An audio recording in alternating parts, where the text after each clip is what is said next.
En este vídeo voy a hablar de la comunicación oral y la importancia que se le debe dar en ambientes de trabajo.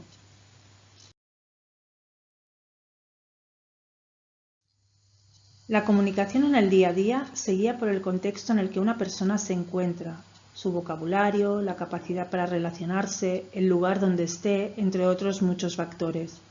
Sin embargo, hay un aspecto esencial que influye en la forma en que se desarrolla la comunicación.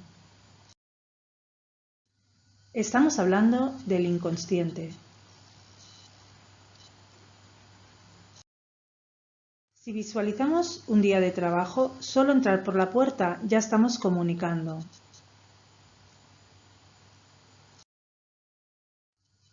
¿Y qué comunicamos? ¿Estamos convencidos de que lo que comunicamos es exactamente lo que queremos decir o transmitir? Nuestros ojos, la existencia o falta de una sonrisa, nuestro peinado, la ropa y los colores que hemos escogido por la mañana, todo eso habla de nosotros. Habla de nosotros el cómo expresamos nuestros buenos días, con nuestra entonación, nuestro ritmo, el volumen y el silencio. Con este cóctel de elementos, nuestros compañeros de trabajo, nuestro jefe directo, el cliente y el proveedor se hacen una imagen de nosotros. Una radiografía en cuestión de segundos. Algunos estudios dicen que en 5 segundos una persona ya tiene una idea generalizada respecto a otra. Vamos a hacer un pequeño ejercicio. 5 segundos de silencio.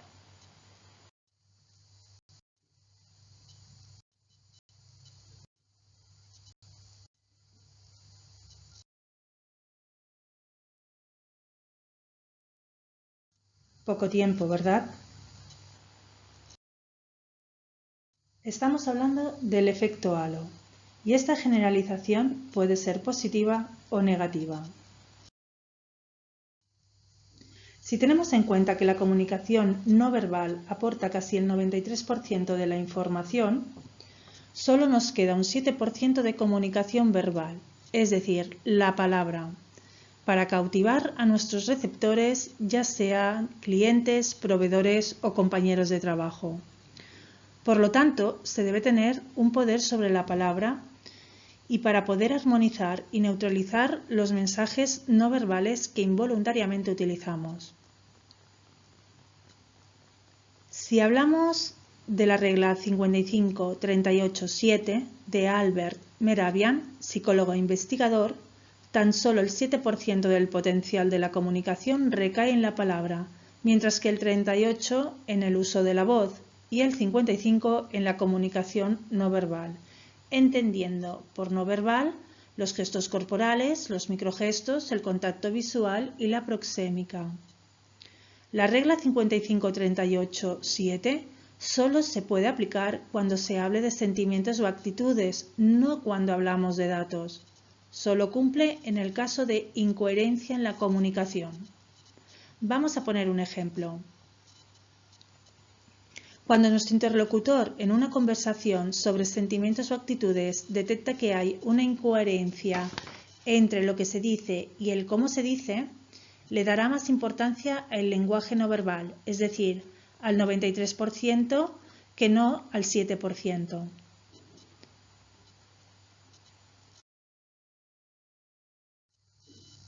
Si no te lo crees, haz el siguiente experimento.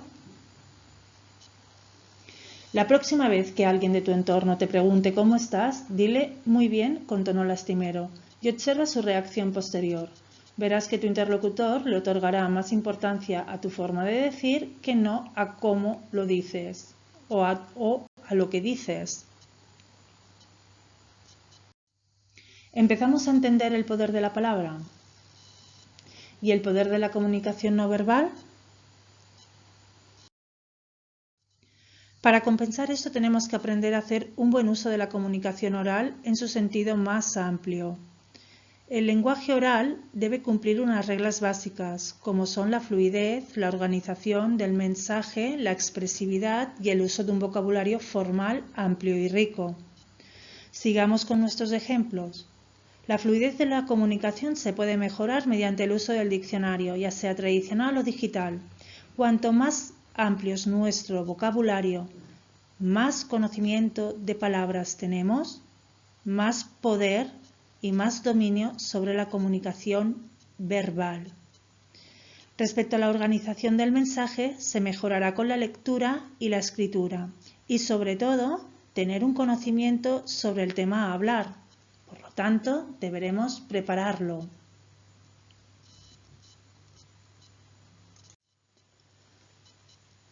Toda comunicación responde a una función. Por lo tanto, tenemos que saber cuál es la intención en el momento de comunicar. Continuamos con ejemplos.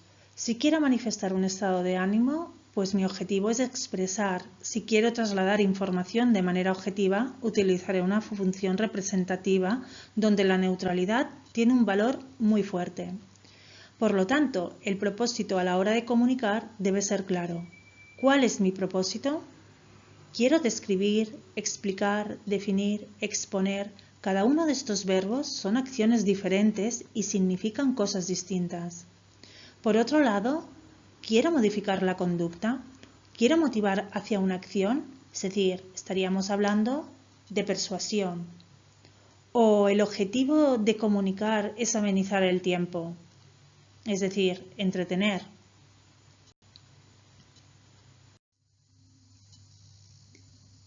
¿Qué método puedo utilizar para comunicar oralmente? La mayoría de nuestras comunicaciones responden a la improvisación y, por tanto, nuestro nivel de respuesta tiende a la espontaneidad y a la falta de preparación. Pero la comunicación también tiene otra vertiente, que puede ser una comunicación preparada. Estamos hablando de un discurso, de una exposición de un tema, del planteamiento en una reunión. En estos casos, sé inteligente, realiza un esquema o pequeño manuscrito con las ideas principales. Esto nos permitirá mejorar el lenguaje.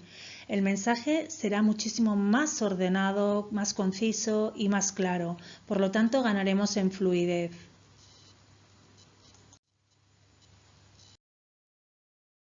Las empresas buscan, entre otras muchas competencias, la de buen comunicador, porque sin comunicación no hay vida empresarial. La comunicación es esencial en cualquier tipo de actividad organizada, siendo uno de los factores imprescindibles para que ésta funcione y se desarrolle adecuadamente. Cualquier actividad humana se desarrolla a través de la comunicación. Las propias organizaciones han entendido esto y cuanto más complejas se vuelven, más entienden la necesidad de una comunicación eficiente y eficaz. En la era digital, en la que los canales sociales permiten interacciones, la comunicación va a una velocidad inimaginable.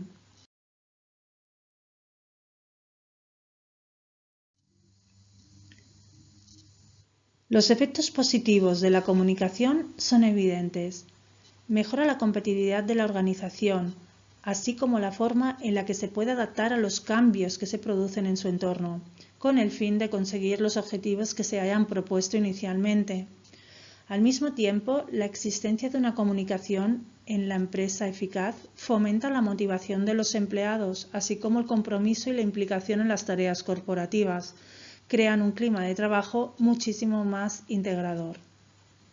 La comunicación interna y la comunicación externa tienen que mantenerse en armonía. Debe ser fluida y adaptarse a cada momento del ciclo de la empresa. La empresa se mueve porque la comunicación se mueve.